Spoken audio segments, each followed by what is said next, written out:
Fala galerinha, beleza? Tudo certo? Quem fala é o professor Rafael, professor de Química. Hoje a gente vai começar aí a aulinha sobre cinética química, tá certo? Aulinha online, ao vivo, então a gente vai esperar o pessoal chegar aí pra gente iniciar os estudos de hoje. Lembrando, né, que você pode mandar aí a sua pergunta, né, aí no vídeo e eu, assim que puder, respondo, dou uma olhadinha aqui no computador que está à minha frente, tá bom? Então, só esperar o pessoal chegar aí e a gente já começa, sem problema.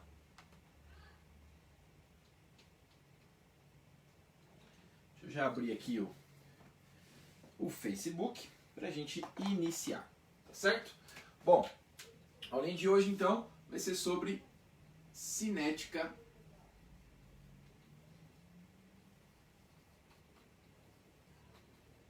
química.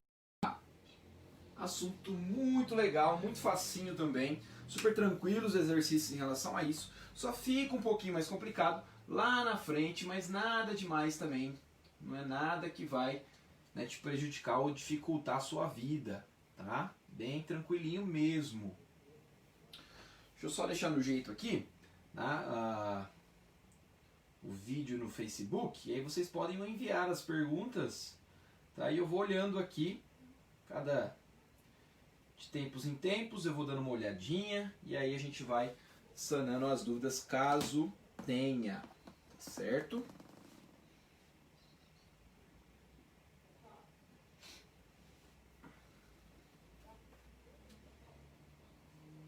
Acho que a gente já pode começar, né? Já deu o horário aí?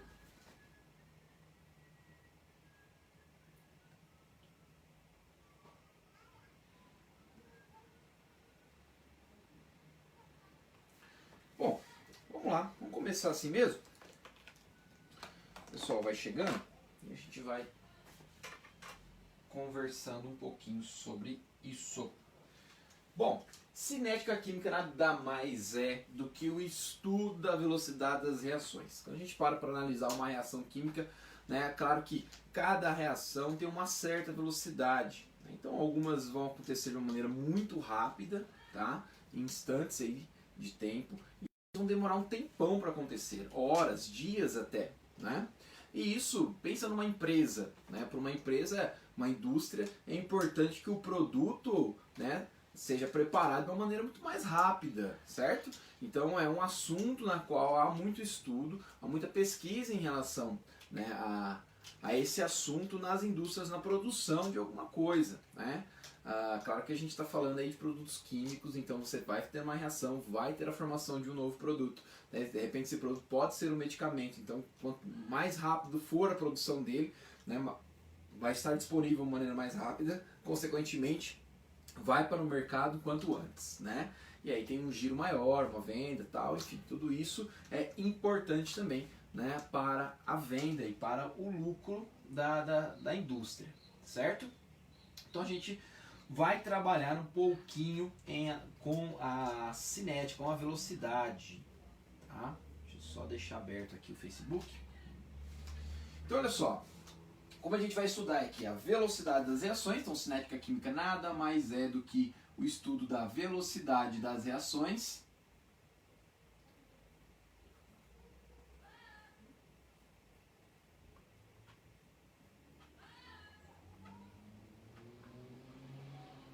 Então vamos começar aí a calcular então a velocidade de uma reação. Então olha só, o que a gente tem que pensar? Poxa, uma reação, como é que ela acontece? Né? Eu tenho os reagentes, então por exemplo, vou colocar aqui, ó, reagentes, que seriam aí, né? Reagente vai A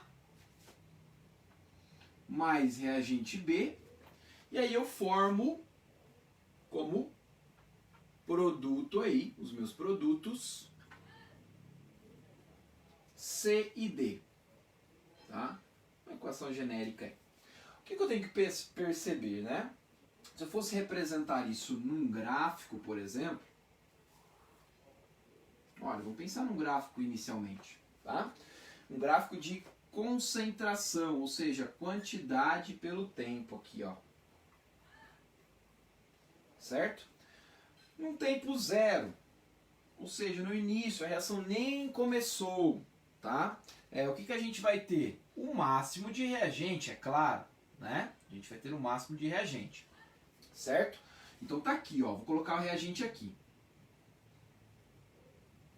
Vou ter alguma coisa de produto no início? Não. Por que não? Porque eu tenho que pensar o seguinte, como é que a minha reação ela acontece? Os meus reagentes A e B vão se chocar, consequentemente vai ter a quebra das ligações de A e de B, e eu tenho formação de novas ligações formando novos produtos, que é que eu coloquei C e D. Então, ó, lembra lá de termoquímica? Uma forma de eu determinar o ΔH da reação é através dos valores de ΔH padrão de ligação, não é? Ou seja, eu tinha valores para quebrar um mol de certa ligação. Por exemplo, entre hidrogênio e hidrogênio, uma ligação simples entre hidrogênio e hidrogênio. Né, eu precisava absorver uma certa quantia de energia para quebrar um mol de ligações hidrogênio simples e hidrogênio. Então, para quebrar, a gente aprendeu que para quebrar, o meu composto ele absorve calor. Mas quando ele forma uma nova ligação, ele libera aquela energia. Então a gente representava sempre para quebrar absorve, para formar libera. O saldo disso era o meu ΔH, não é? Então olha só, pensa só isso acontecendo. Então, ao choque das moléculas A e B, claro que a gente vai estudar a teoria das colisões mais à frente. Na aula de hoje acho que a gente já estuda isso, tá? Então vai se chocar essas moléculas A e B, consequentemente é o momento onde há a formação de uma coisa chamada complexo ativado, tudo isso eu vou falar daqui a pouco. E aí a gente tem a quebra das ligações, a formação de novas ligações formando novos produtos. Então isso que acontece. O que eu tenho que perceber então? Que os meus reagentes ao longo do tempo ele vai ser consumido. E o meu produto ao longo do tempo vai ser produzido ou formado.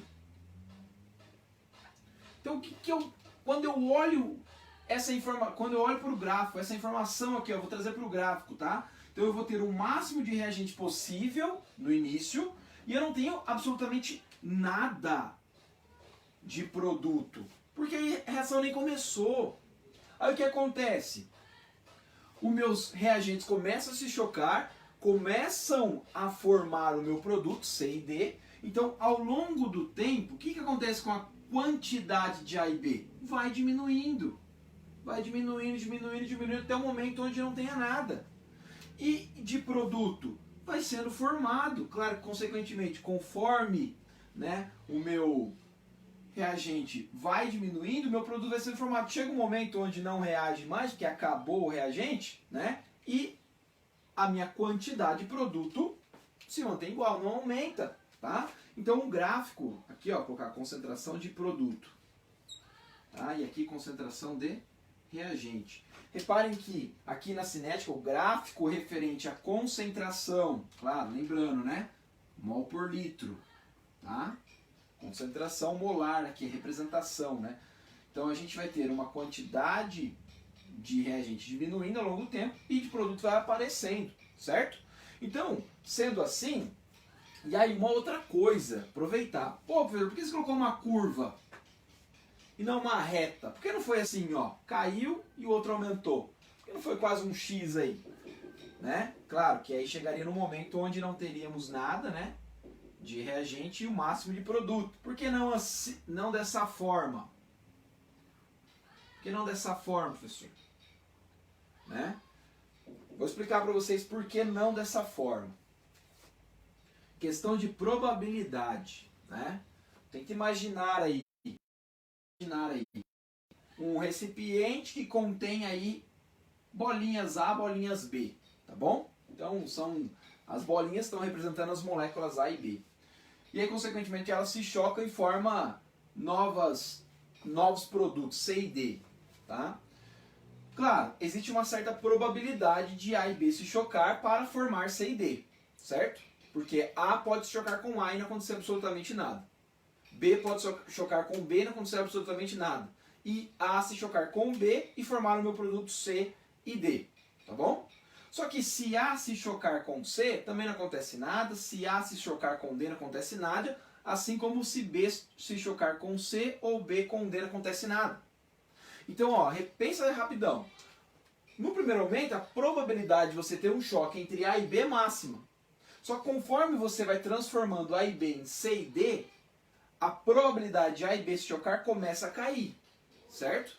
Então, isso começa a cair ao longo do tempo. Então a gente não tem uma reta, não é uma velocidade de consumo igual até acabar A e B.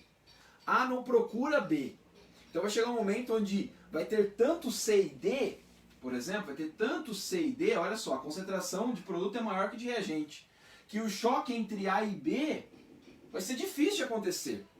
Porque você tá cheio de C e D lá no seu frasco reacional. Então a probabilidade de você chocar A e B também vai ser menor. Então por isso que isso aqui não é uma reta crescente e descendente, tá? Então por isso que vai sendo suave e reparem que ela vai se tornando menos acentuada essa queda ao longo do tempo. Questão de probabilidade. Mas isso vai ficar um pouco mais claro daqui a pouco quando a gente falar de teoria das colisões, tá? Talvez você esteja lembrando aí já de teoria das colisões, que você já estudou isso há algum tempo, tá? E aí, consequentemente, vai ficar um pouco mais fácil você entender isso que eu estou falando. Então, ó, o que a gente pode fazer? Pessoal, a gente pode calcular a velocidade em qualquer período dessa reação. Então, vamos supor que passou aqui, ó, minutos, né? Então, 10, 20, 30, 40, 50, 60 minutos durou essa reação. 1 hora, tá? A velocidade será que é a mesma em todos os momentos? Né? Não. Reparem que aqui, ó, a queda é muito mais intensa do que aqui, ó, nesses outros 10 minutos.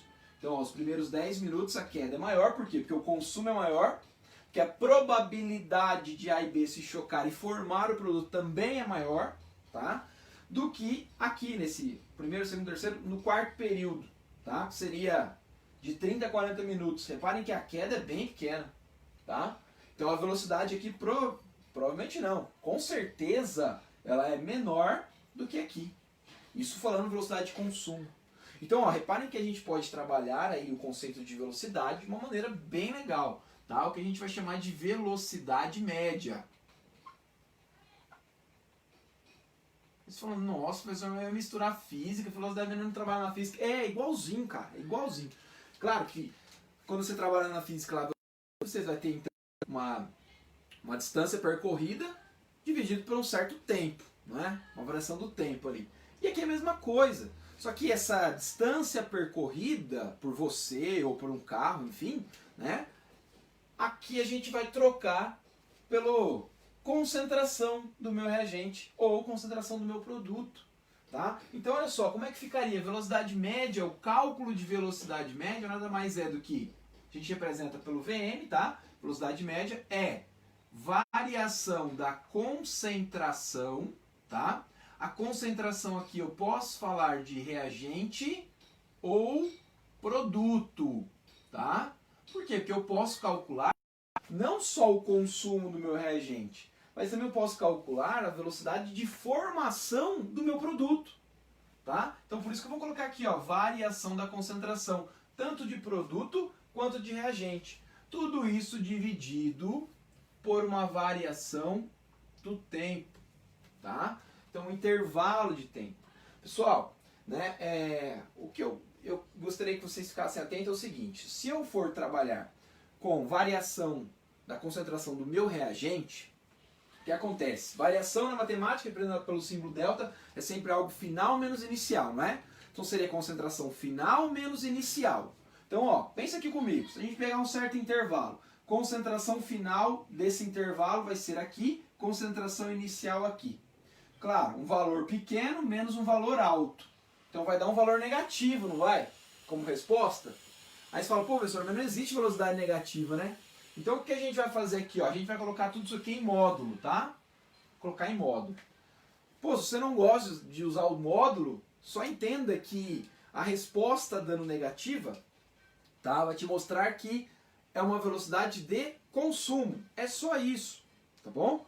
Então, não é que está errado, não. É que o negativo vai te representar, então, que você está consumindo aquilo, tá bom? Então, geralmente, alguns livros colocam aí, né, o módulo para não ter uma resposta de velocidade negativa, tá bom? Mas você, né, vai entender, já que o negativo, se você esqueceu do módulo, deu negativo, só lembra lá que é de consumo, tá? Você está falando de reagente sendo consumido.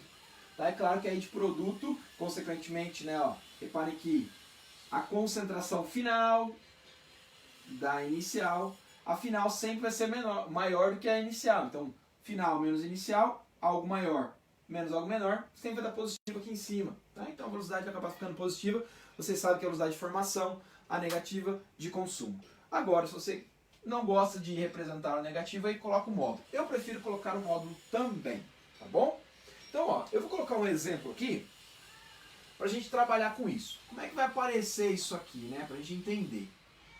Então, ó, o cara pode representar pode te dar um gráfico ou ele pode te dar uma tabelinha.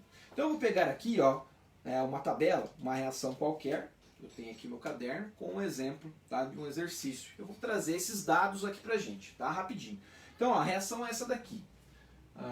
2NH3 formando um N2 mais 3H2. Repare que isso aqui é a reação contrária, né, da formação do NH3. Mas não importa, ele está trabalhando o exercício, trabalha dessa forma e não tem problema nenhum. Então ele me traz aí a informação da concentração, tá? Deixa eu só ver se eu peguei certo aqui. Acho que eu peguei isso. Acho que agora sim. O valor da concentração do NH3 em relação ao tempo. Então vou colocar aqui, ó. Vou colocar primeiro tempo, para ficar mais fácil. E aqui, concentração do NH3. Então, a gente vai ter algo mais ou menos assim.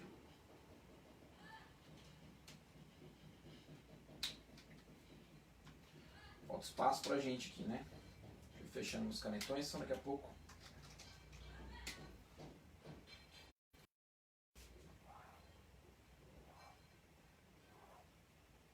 Então, ó. Tempo zero, tá? Então, tempo zero, vou ter uma concentração molar de 8 mol por litro, tá? Depois, 1 minuto, tá? Não, 1 hora. Isso aqui o tempo está sendo dado em hora. 1 hora. Então, eu vou ter 4 mol por litro. 2 horas, 2 mol por litro. E 3 horas, 1 mol por litro. Tá aqui então, só colocar bonitinho, a informação, tá bom? Então repare que a gente está trabalhando aqui, né, com o tempo vai variando, claro, o tempo vai passando, consequentemente o meu NH3 vai sendo consumido. Se ele vai sendo consumido, a minha concentração tem que cair, tá certo? Então, ó, se eu fosse traduzir nesse gráfico, ficaria mais ou menos como, né? Então, ó, vamos tentar colocar aqui, ó, 8, que é o máximo, tempo zero, passou-se 1 hora, foi para 4, né? Então, ó, vai dar mais ou menos igual, ó. 4 mol por litro, 1 hora. 2 horas. Ixi, acho que eu errei aqui. Vou tentar colocar mais correto, né? O meu gráfico não vai ficar perfeito não, tá, gente? Mas é só para vocês terem uma noção, que a gente pode também fazer o gráfico, ele poderia informar, né, no gráfico. Parece 20 esse aqui, né? Depois de mais 1 hora.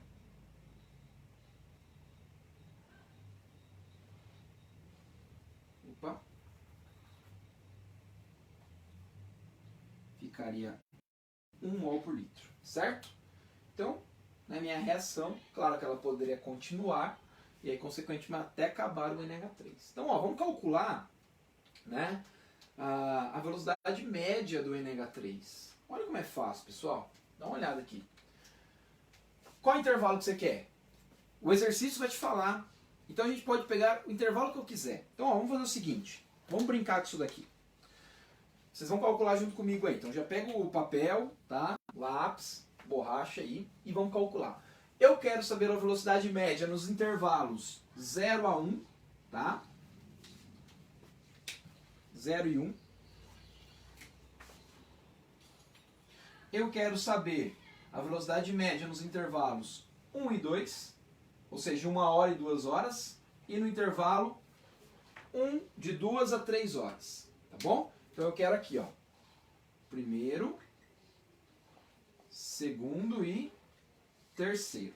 3 velocidades médias, só para a gente analisar, tá? Então vamos lá, rapidão fazer aqui com vocês. Primeiro a gente vai pegar o primeiro intervalo. Então, ó, para eu calcular é simples. Velocidade média é a variação da concentração, no caso eu estou analisando o NH3, beleza? Dividido pela variação do tempo, ou seja, o intervalo que o exercício te pedir. Então se atente ao enunciado, né? Você fala, poxa, isso aqui é baba, não vou nem continuar assistindo essa aula, né? Mas o problema às vezes fica na interpretação mesmo. Então você tem que tomar um pouco de cuidado. Eu sei que na hora das provas a gente fica mais ansioso, né, nervoso, mas aí faça a leitura com calma e joga na forma, não tem erro não. Então ó, vamos lá, velocidade média, variação do intervalo. Então vamos pegar o primeiro intervalo é de 0 a 1 hora. Então a concentração de NH3 variou de 8 mol por litro para 4 mol por litro, consumiu, tá? Então quanto que eu gastei de NH3? 4 mol por litro, ó. Eu gastei, então é como se eu tivesse consumido isso aqui, ó, menos 4 mol por litro, tá? Vou colocar dentro do colchete isso aqui, ó, para representar a concentração molar, tá? Então eu gastei isso aí, me sobrou isso, que é o que está na reação. Então o cara, quando ele dá esses dados para mim, que ele retirou da reação. Então ele vai analisando quanto que eu tenho de NH3 ali. Então primeiro eu tenho 8, depois eu tenho 4. Por quê? Onde vai parar esses outros 4? Reagiu e formou N2H2. Inclusive eu consigo descobrir quanto que eu formei de N2H2. Mas eu já vou mostrar isso para vocês, tá? Que é onde a galera sente uma dificuldade gigante de descobrir, né, o produto formado. Mas, poxa, quanto é que eu formei então nesse primeiro momento de N2H2? Vou mostrar isso para vocês já, tá? Então, ó, variação na concentração. Então, a concentração final menos inicial do intervalo. Então, eu tenho aqui, ó, 4 mol por litro menos inicial, 8 mol por litro. Tá aqui a variação da concentração. 4 menos 8. E a do tempo? Tempo final, 1 hora, menos tempo inicial, 0 hora. Então, velocidade média, tá? Primeira análise, primeiro intervalo. 4 menos 8 vai dar menos 4 mol por litro, dividido 1 menos 0, 1 hora. Pronto. Velocidade média é igual a menos 4 mol por litro hora. Tá aqui, ó, o que eu falei para vocês, o sinal negativo, tá vendo? Não precisa se assustar, né? Eu não coloquei no módulo propositalmente, só para vocês verem que a resposta deu negativa. Claro, a gente sabe que não vai ter a velocidade negativa, mas que esse negativo só representa que está sendo consumido, certo? A concentração vai caindo, tudo bem? Então toma esse cuidado, né? Então se eu colocar tudo isso em módulo, vou colocar até de verde, ó, o que vai acontecer com esse sinal? Fica positivo. Então minha resposta vai sair positiva, tá bom? Então eu sei que essa é a velocidade média de consumo do NH3 no primeiro intervalo. Vamos calcular para os outros? Vou calcular para os outros aqui, ó. Vou apagar rapidinho aqui.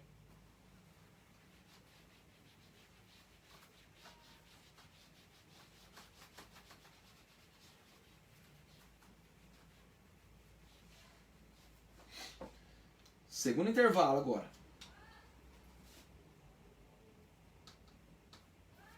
Então, ó, vamos lá. Velocidade média. No intervalo agora vai ser de... Me perdi aqui. De 1 a 2 horas. Então, ó, velocidade média no intervalo de 1 a 2 horas. É igual variação da concentração nesse intervalo. Então, ó, nesse intervalo, a concentração final é 2 e a inicial é 4. Tá? Então, toma um pouco de cuidado. É no intervalo específico. Então, eu tenho ali, ó, variação da concentração nesse intervalo de tempo é 2 mol por litro menos 4 mol por litro, dividido pela variação no tempo. De novo, ó, tempo final 2 horas menos tempo inicial. 2 menos 1, 1 hora. Nossa, mas tá muito fácil isso aqui, professor. É fácil mesmo. Ó, aqui 2 menos 4 vai dar menos 2, como está em módulo, 2 dividido por 1, 2 mol por litro hora. O que isso me mostra, pessoal? Que eu estou consumindo 2 mols por litro a cada hora que se passa. Claro que essa é uma velocidade nesse intervalo. Tudo é questão de probabilidade, né? Já vamos voltar na ideia porque vai diminuindo isso daí. No terceiro que eu pedi, terceiro intervalo, então a gente vai calcular a velocidade média no intervalo aqui, ó, de 2 a 3 horas. Então, de 2 a 3 horas. Como é que ficaria então? Né? A gente tem variação na consideração final, 1 menos a inicial, 2. Então eu tenho 1 mol por litro menos 2 mol por litro. Isso em módulo dividido pela variação do tempo. 3 horas menos 2 horas, sobra 1 hora. Então minha velocidade média aqui, nesse intervalo, 1 menos 2, menos 1, dividido por 1 mol por litro hora. Lembrando que aqui o módulo vai tornar, né, isso tudo positivo. Tá bom? Então, ó, reparem que a minha velocidade média vai diminuindo ao longo do tempo, né? Mas é aquilo que eu falei para vocês, já para a gente ter uma ideia, né? Questão de probabilidade. Então, com estas quantidades, ó, repara que as quantidades são maiores, né? Então, a probabilidade de ocorrer o choque de maneira efetiva e formar o produto, quando a gente chama de colisão efetiva, é que a gente chega na formação do produto mesmo, né? Então, reparem que aqui nesse intervalo a velocidade é muito maior. Não é à toa que o consumo cai mais rápido, não é? Então, se cai mais rápido lá naquele gráfico que eu acabei de fazer para vocês, é porque o consumo é mais rápido naquele intervalo de tempo. Olha como consome mais rápido nesse primeiro intervalo, que é de 0 a 1 hora. Segundo intervalo, 2 mol por litro, ou seja, foi a metade, então a curva começa a ficar, né, não tão acentuada, e depois 1 mol por litro. Claro, se eu tivesse mais dados aí seguindo, você vai verificar que a velocidade ela vai caindo ao longo do tempo, tá bom? Então, é isso que a gente vai fazer. Olha, inclusive, vamos até aproveitar e fazer um outro gráfico aqui, ó. Vamos fazer um outro gráfico. Velocidade.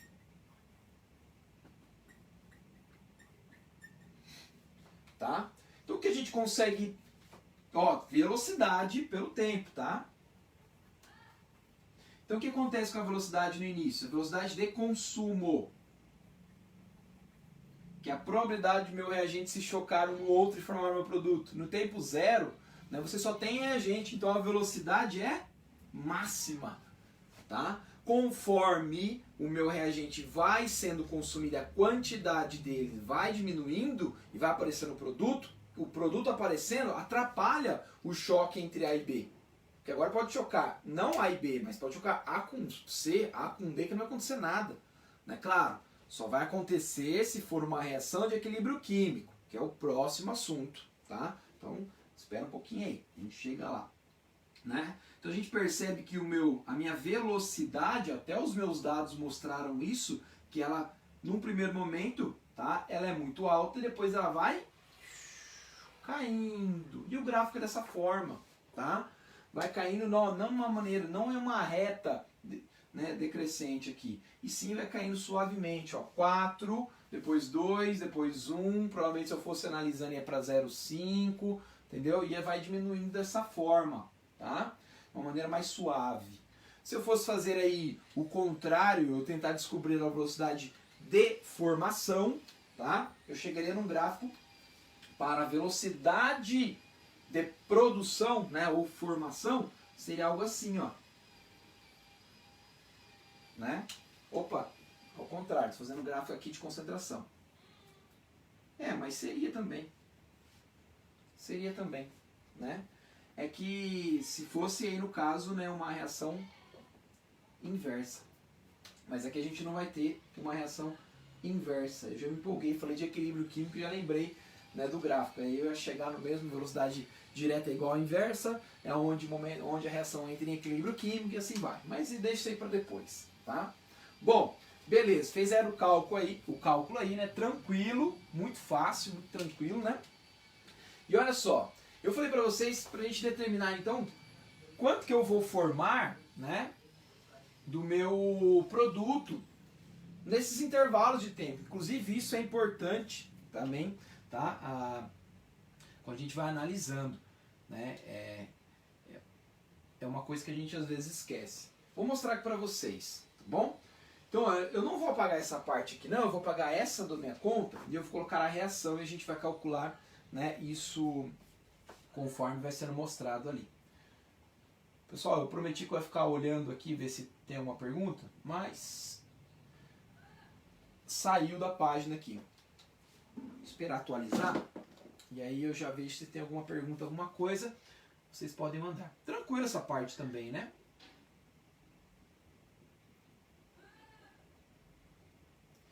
Eu acredito que ninguém perguntou nada. Pelo menos aqui pra mim não apareceu ainda nada. Oi. Quase caindo sozinho aqui.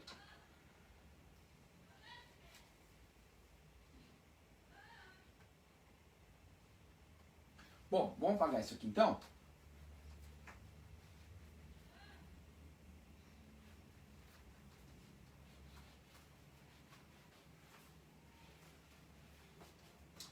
Ó, vou colocar a reação novamente, tá?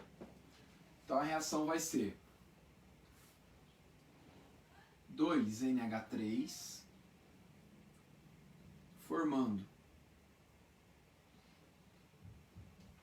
1N2 mais 3 mols de H2, certo? Tá. Então, ó, vou colocar assim, ó, tempo aqui vai ser o início, que é o tempo zero. Depois, tempo 1 hora.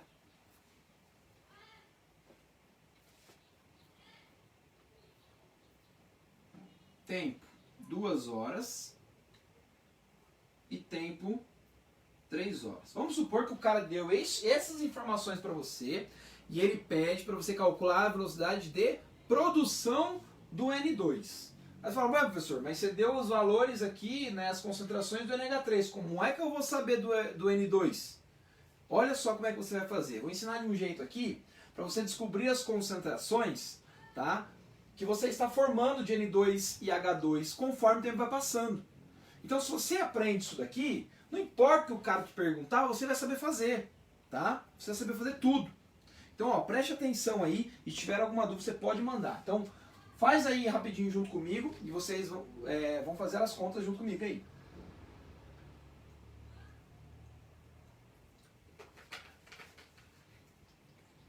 Ó, primeira coisa. Vamos colocar os dados que a gente tem. Vou colocar em azul, tá? Concentração de NH3. Tempo zero é 8 mol por litro. Eu vou colocar em colchetes que representa isso, tá? Depois, em 1 hora eu tenho 4 mol por litro. Depois, 2 mol por litro. E depois, 1 mol por litro. Certo? Essa é a informação que eu tenho. Aí do outro eu não tenho. Tá, é isso que a gente vai fazer. Bom, quanto você tem de H2 e N2 no tempo zero? Nada. Você não tem nada. Você nem formou, a reação não começou. Como é que você tem N2 e H2 no frasco se você nem reagiu ao NH3? Tá? Então já começa por aí. Bom, o que você vai ter que perceber, pessoal? Reparem que daqui para cá houve um consumo. Então o que ele está te informando é uma quantidade, né, de NH3 no frasco. Então, ó, reparem que você tinha 8 mol por litro, foi para 4. Então você gastou, né, vou escrever aqui, ó, consumiu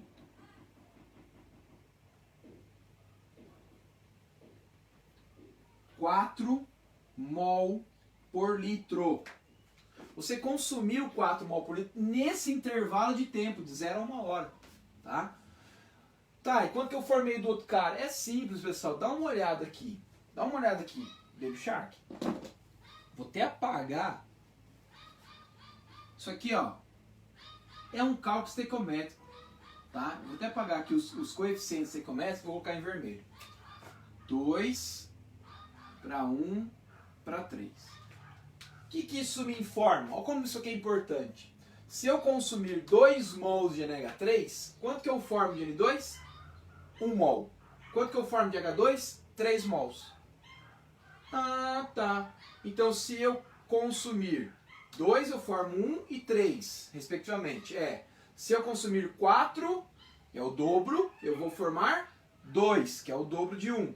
E 6, que é o dobro de 3. eu sempre tenho que manter as proporções, lembra disso? Tá?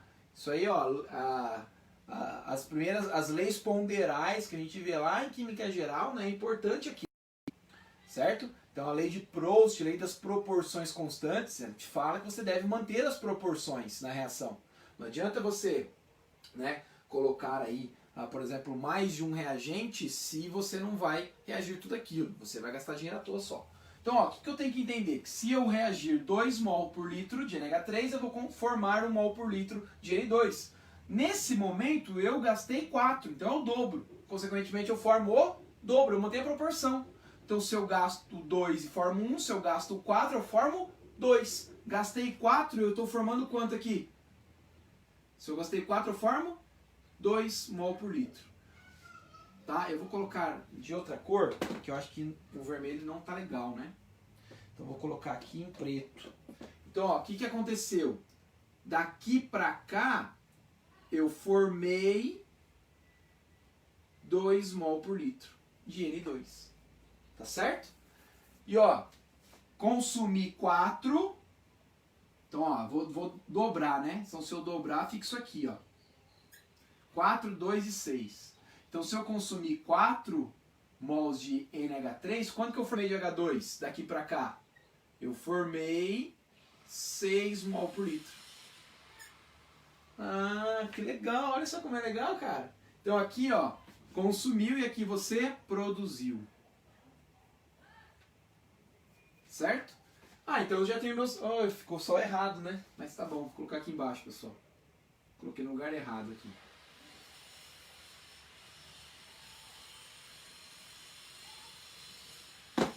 Vou apagar aqui para ficar mais bonitinho, né?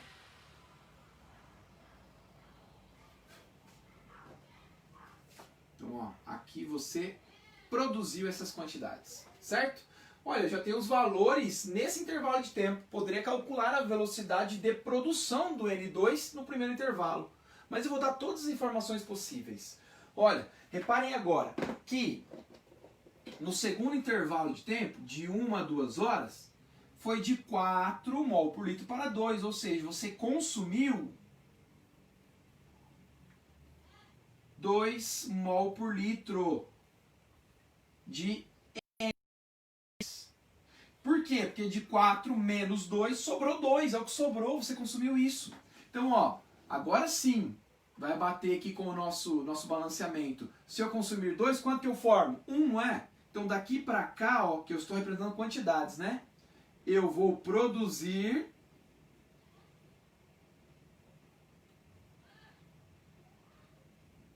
1 mol por litro. Não é isso, ó. Se eu consumir 2 NH3, eu não formo 1 mol de NH2? Então daqui para cá eu consumi 1 mol, né, do intervalo 1 a 2 horas eu consumi 2 mol por litro e estou formando 1 mol de N2. Agora, o que eu tenho que entender? Eu já tenho no meu frasco 2 mols, formei mais 1. Quanto que eu passo a ter agora? 3. 3 mol. 3 mol por litro.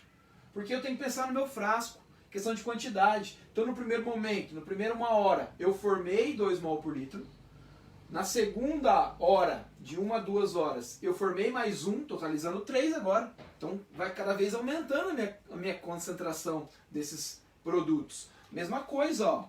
Daqui para cá, ó, eu já tinha 6. Quanto que eu formei daí? Se eu consumir 2 mols de NH3, eu formei 3 mols de H2. Então eu vou formar aqui, ó, mais 3 mols de H2. Certo? Já tinha 6, agora eu posso ter 9 mol por litro. Olha, já tem os valores da concentração de todo mundo no tempo 2 horas. Vamos fazer para o final aqui, para o último, até 3 horas. Então, ó, daqui para cá, eu consumi quanto? De 2 foi para 1. Então, ó, eu perdi 1 mol por litro. Então, ó, se eu consumir 1 mol por litro, eu dividi tudo por 2, né? Eu vou formar quanto aqui, ó? Meio e 3 meios. Ou 1,5. Vamos colocar de outra forma, para ficar mais fácil, né? Ó. Então, se eu dividir tudo por 2, aqui fica 1, aqui fica 5 e aqui fica 1,5 mol, certo? Então, ó, daqui para cá, eu gastei 1 mol por litro de NH3, formei 0,5 mol de N2 e formei 1,5 mol de H2. Então quanto que eu vou ter agora? Já tinha 3, formei mais 0,5, eu vou ter 3,5 mol por litro de N2. Isso no tempo 3 horas. E quanto que eu vou ter de H2? Já tinha 9, com mais 1,5, 10,5 mol por litro. Pronto, tá aí. Tem os meus valores, que esse tá em preto, tá? De concentração dos meus produtos N2 e H2 respectivamente. Tudo bem? Então, ó, tá aqui, ó, a informação para vocês. Ó. É a minha reação, né? Tá bem aqui, ó, na retinha, certinho, tá bom? Pra gente ter a informação. Aí o cara foi lá e pediu, eu quero saber as velocidades, né, a velocidade média de produção do N2 no intervalo 1 a 2 horas ou 1 a 3 horas, a hora que ele quiser pedir. Você tem os dados, acabou, jogou na fórmula. Variação da concentração, não é? A variação do tempo. Cara, isso é muito fácil, tá bom? Onde eu percebo que a galera sente uma dificuldade? Montar isso aqui, ó. Isso aqui nada mais é do que você ter uma junção aí de cálculo estequiométrico, saber analisar uma reação e saber como é que ela acontece. Então, essa ideia de cinética química, saber que a reação vai acontecendo, as concentrações vai diminuindo do meu reagente, porque ele vai sendo consumido e vai formando produto sendo produzido, então essa ideia é legal. Então reparem que, né, a concentração dos meus produtos vai aumentando ao longo do tempo e a do meu reagente vai diminuindo ao longo do tempo, tá certo? Então isso aqui é uma ideia bem simples e importante, né? Então agora o cara não te pega mais, não te derruba de forma alguma, né? Você sabe fazer tudo.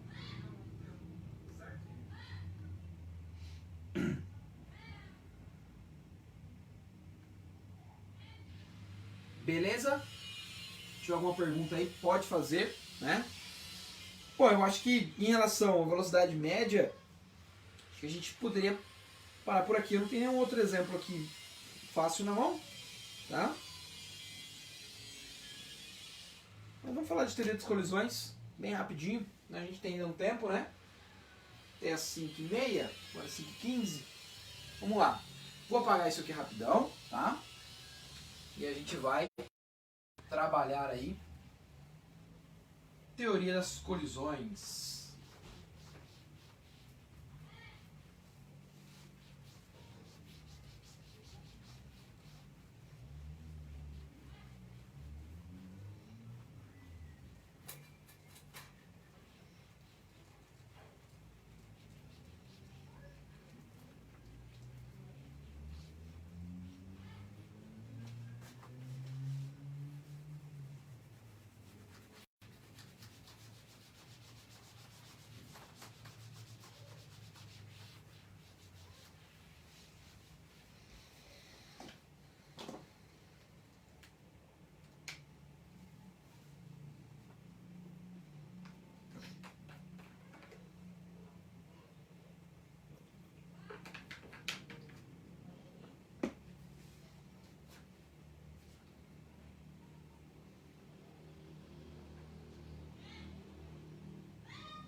Bom, o que a gente vai fazer agora? A gente vai entender como, né, essa velocidade ela se altera ao longo do tempo, vai entender melhor, né, como que tem a formação do meu produto, né, quando que isso acontece, por que a reação não acontece num instante de tempo, porque algumas demoram tempo, tá, para acontecer, demoram horas para acontecer, outras demoram segundos para acontecer. Tudo isso está relacionado a algumas condições, tá? Então é isso que a gente vai tratar agora. Então olha só, teoria das colisões, a gente vai estudar isso daí então. Então a gente vai buscar fazer o quê? Chegar numa colisão efetiva. Mas o que é uma colisão efetiva? Tá? Colisão efetiva é quando de fato temos a formação do produto, tá bom? Então a gente consegue formar o produto. Então para que isso ocorra, não basta o reagente A e B simplesmente se chocar não, tá bom? Não é só ele se chocar, não. Porque eu tenho algumas condições para que eu tenha essa colisão efetiva. Olha, vou citar algumas bem rápidas aqui que a gente vai trabalhar. Primeiro, uma coisa que a gente chama de orientação favorável. Tá? Então, olha só. Vamos supor que o meu produto A e B, para eles formarem um produto C, preciso chocar tampinha com tampinha. Então, você tem moléculas que são maiores assim. Pode ser que elas se choquem de lado. Pode ser que elas se choquem de raspão. Pode ser que ponta com ponta. Vai acontecer alguma coisa? Não. O sítio reacional dessas duas moléculas é na tampa. Então, quando elas se chocam, puf, forma um novo produto. Tá bom? Então, é preciso elas chocar dessa forma. Então, reparem, quando a gente fala de orientação favorável, é que todas as moléculas têm uma orientação na qual elas precisam se chocar. Então, punho com punho, só vai ter a formação do meu produto quando chocar punho com punho. Se chocar de lado, de raspão, não vai acontecer absolutamente nada. Vai bater e vai voltar. Dá uma ideia de por que, né, as reações não acontecem instantaneamente. Né? Demora algum tempo para acontecer. Então, essa é uma das informações. Orientação favorável. Então, vou até escrever aqui favorável também, né?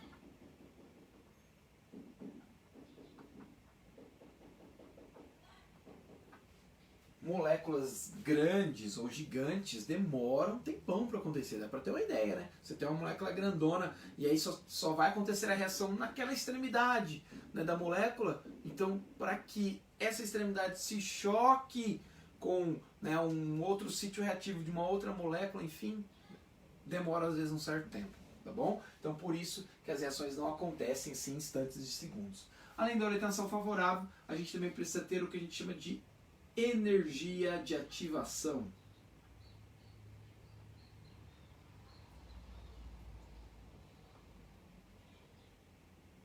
Energia de ativação. O que é isso? Não basta simplesmente as moléculas chegarem e fazer isso aqui, ó. Encostar punho com punho. Beleza, orientação favorável é uma das condições. Mas se você não tiver energia suficiente para quebrar as ligações das moléculas A e B e, consequentemente, formar novas ligações entre A e B, por exemplo, e formando um novo produto, vamos chamar ele de C agora, tá? Não acontece nada, simplesmente vai bater, vai voltar, porque não tem energia suficiente para que dê o início ali da quebra da ligação. Então é necessário que essas moléculas tenham uma certa energia. Essa energia é o que a gente vai chamar de energia de ativação, energia que vai ativar a reação. A partir daí, a reação acontece naturalmente e a gente tem a formação do nosso produto. Tá bom? Então, são essas duas coisas que a gente vai trabalhar aqui basicamente. Eu vou trazer uma ideia para vocês, né? Eu tenho aqui, vou colocar uma reação. NO2 mais CO, formando NO mais CO2. Então, ó, vamos representar aqui, tá? Nitrogênio. Vou representar com bolinhas, sabe? O modelo lá de Dalton, de átomos representados por bolinhas. Bem simples, bem fácil, tá? Então aqui o oxigênio.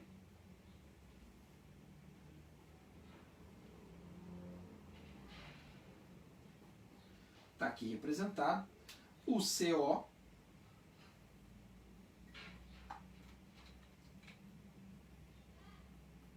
Então o que acontece? No primeiro momento, essas moléculas elas precisam se chocar, né?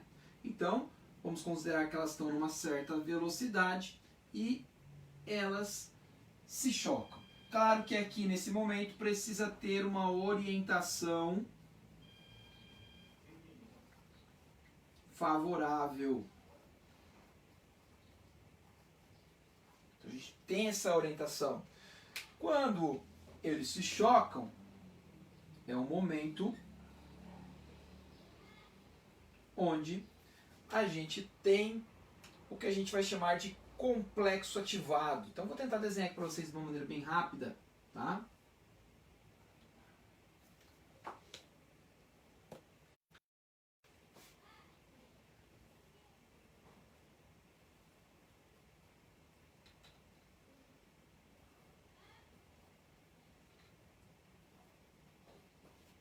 Então, ó, nesse momento, onde as moléculas tanto de NO2 quanto de CO2 se chocam, tá? É o momento onde a gente tem a formação do complexo ativado. Pô, professor, mas que é isso? Que momento é esse? Que momento louco é esse? Tá? Esse momento é o momento onde há a quebra das ligações, tá? E a formação de novas ligações.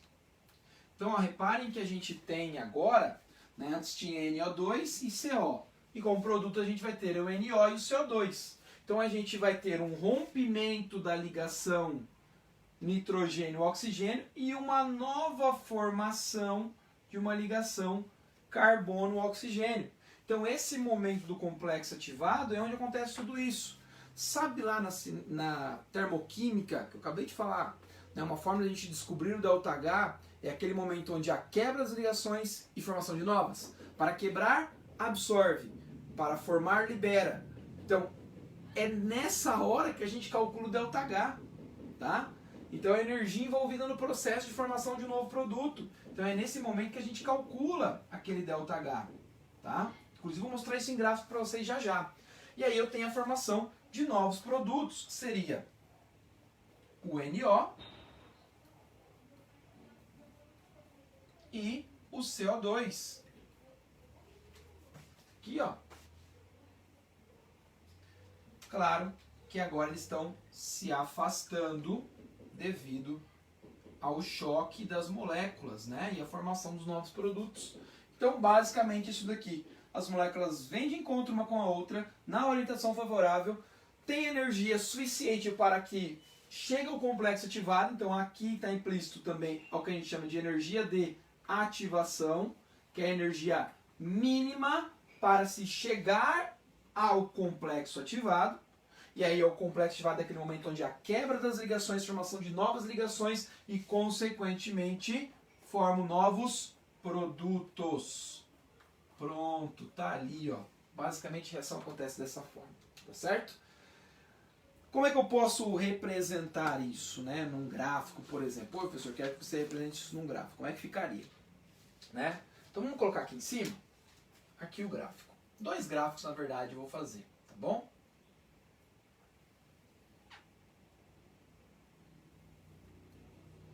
Eu acho que não vai caber 2 gráficos, mas eu vou apagar aqui para que caiba 2 gráficos.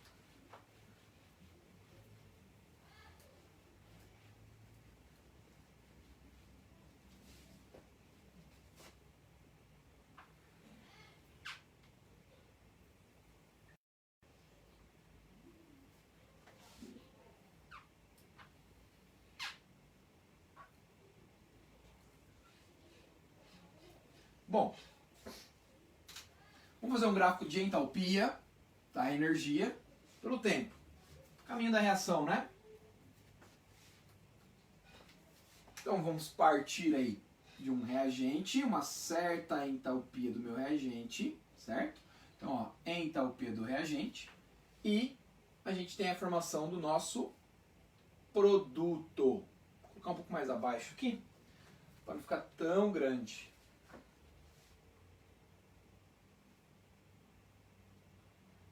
Bom, na termoquímica importa só final, não é? Então a gente já sabe que essa reação é uma reação que está absorvendo calor. Não é à toa que a entalpia do meu produto está maior do que a do meu reagente. Então esse gráfico é para uma reação endotérmica. E eu vou colocar um contrário aqui, ó. Então partimos ali de uma entalpia do meu reagente e uma entalpia do meu produto menor que a do meu reagente. Então, se a entalpia diminuiu, é porque parte dessa energia foi emitida na forma de calor. Então, isso aqui é referente a uma reação exotérmica. Tá, o que tem a ver o gráfico então de entalpia com a cinética? Tudo. Dá uma olhada. Esse meio da reação, a gente não trabalha na termoquímica, né? E agora ele vai aparecer. Então a gente vai ter algo mais ou menos assim, ó. Aí você fala, nossa, que é isso, cara? Reparem que isso aqui, né, é análise de energia. Aqui no topo, isso daqui é o que a gente chama de complexo ativado. Então, em que para a minha reação formar o produto, inicialmente ele tem que atingir o complexo ativado. E para atingir o complexo ativado, a gente absorve energia. Então, ó, estamos aqui nesse patamar de entalpia, não estamos? Então você precisa absorver energia para chegar ao complexo ativado. Essa absorção de energia é o que a gente chama de energia de ativação. Então é a energia necessária para você chegar ao complexo ativado. A partir desse momento, então, ó, absorver energia para chegar ao complexo ativado, a partir desse momento a reação vai naturalmente, tá certo? Então ela acontece de maneira natural. Segue na sequência até formar o produto, certo? Aqui, ó, vamos olhar esse gráfico então, agora. Aqui no topo dessa curva é o que a gente chama de complexo ativado. Então vou escrever também. E para chegar nesse complexo ativado, você está nesse patamar de energia, você precisa absorver esta quantia, ó, que está aqui em verde, né? Essa é uma energia de ativação. Então vamos chutar valores? Vamos colocar aqui, ó, 10, 40 e lá em cima 60.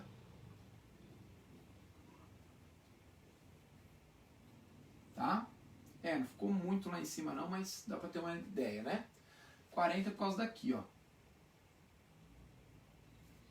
Vamos colocar aqui 20,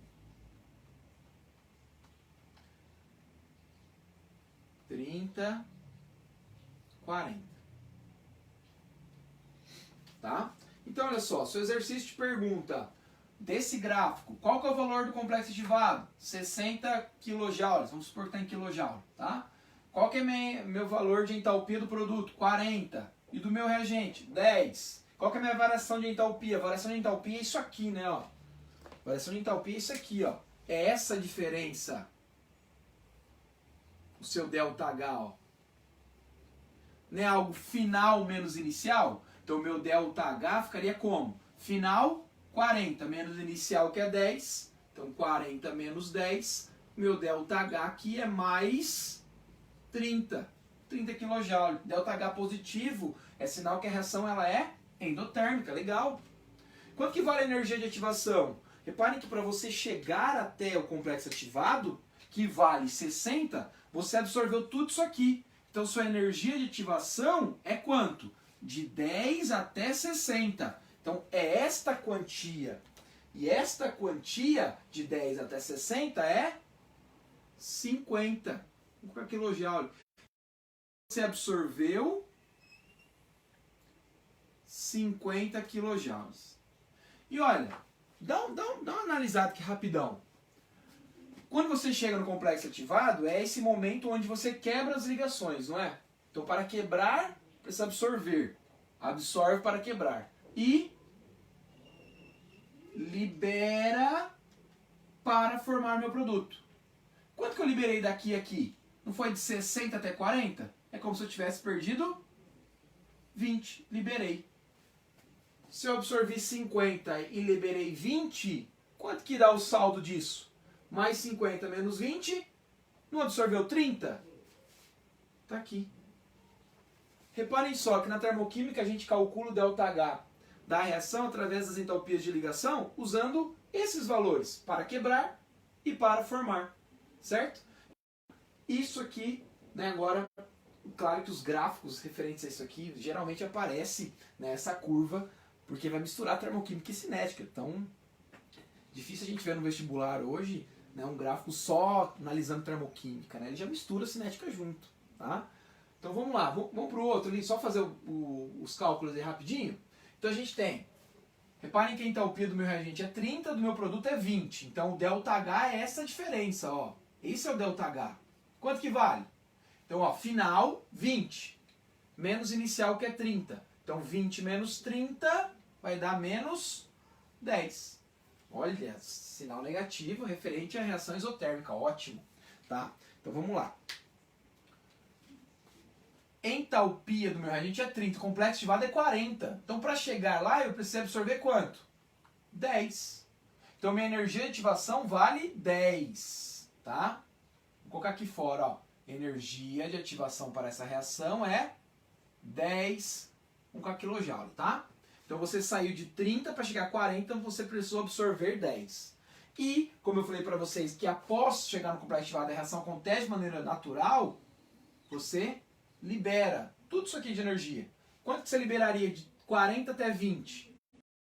40 até 20 você estaria liberando 20, não é? Faz a conta aí. Absorveu 10 e liberou 20. No final das contas, não libera ainda 10? Está aqui o ΔH, ó. Olha que legal. Tá? Então, quais informações que eu tiro disso aí? Entalpia 30 do meu reagente. Entalpia do meu produto 20. Complexo ativado 40. Energia de ativação é de 30 do reagente até 40, tá? Que é, no caso, 10, certo? E o meu ΔH, que é final menos inicial, que seria menos 10 para essa reação. Então são informações que eu posso tirar, né, desse gráfico aí. Tudo certo? Galera, agradecer aí a presença de vocês. Até a próxima aula, que a gente vai falar um pouquinho sobre, né, fatores que alteram a velocidade da reação, certo? E, consequentemente, depois a gente entra em lei cinética, que é a parte um pouco mais complicada de cinética, que nem é tão complicada assim, tá bom? Então, até a próxima aula, grande abraço, qualquer dúvida, só mandar uma mensagem e até mais. Falou!